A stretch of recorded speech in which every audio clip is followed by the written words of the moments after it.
আসসালামু আলাইকুম বন্ধুরা, সবাই কেমন আছো?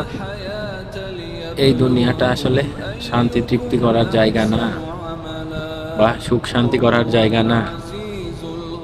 যদি এটা সুখ শান্তি করার জায়গা হতো, তাহলে আল্লাহ আমাদেরকে পরীক্ষা স্বরূপ অন্য কোথাও পাঠাতো আর বলতো যে তোমরা যদি এইখানে পরীক্ষায় পাশ করতে পারো, তাহলে তোমাদেরকে দুনিয়ায় পাঠানো হবে, যে এখানে গিয়ে তোমরা সুখ শান্তি বিলাসিতা করবে। কিন্তু না, আমাদেরকে পাঠানো হয়েছে এখানে পরীক্ষা স্বরূপ। অর্থাৎ আমাদেরকে পরীক্ষা করা হবে ঝগড়া ঝামেলা, মারামারি, খাবার না দেওয়া, খাবার না পাওয়া, অনেক রকমের জিনিস দিয়ে আমাদেরকে পরীক্ষা করা হবে। অনেকে সম্পদ বেশি দিয়ে, অনেকে সম্পদ কম দিয়ে, কাউকে বেশি সন্তান দিয়ে, কাউকে সন্তান না দিয়ে, অনেক রকম ভাবে পরীক্ষা করা হবে। এবং তার সাথে সাথে আমাদের সঙ্গে আরো একজন আছে, সেটা হচ্ছে ইবলিস শয়তান। সে হচ্ছে আমাদেরকে পথভ্রষ্ট করার জন্য অনেক চেষ্টা করবে, কিন্তু আমাদেরকে পথভ্রষ্ট হলে বা পরীক্ষায় ফেল করলে হবে না।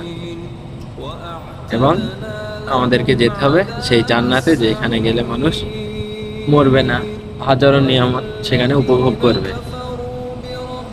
আমাদেরকে এখানে পরীক্ষা স্বরূপ পাঠানো হয়েছে, এখানে আমাদের ঝড় ঝামেলা ঝগড়া মারামারি হবেই, সেইগুলো সাইডে রেখে থাকতে হবে। আমাদের আসল শান্তি তৃপ্তির জায়গা জান্নাত। আর এইখানে আমাদের পরীক্ষা স্বরূপ পাঠানো হয়েছে। তবে আমরা যদি পরীক্ষা ফেল করি, তবে রেজাল্ট দেওয়ার আগে পর্যন্ত বা আমাদের মরার আগে পর্যন্ত যদি আমরা পরীক্ষায় উত্তীর্ণ না হতে পারি, ভালো করে না লিখতে পারি বা ভালো করে পড়তে না পারি, তারপরেও আমাদের কাছে একটা অপশন আছে, যে অপশনটা হচ্ছে ক্ষমা চাওয়া বা তওবা করা।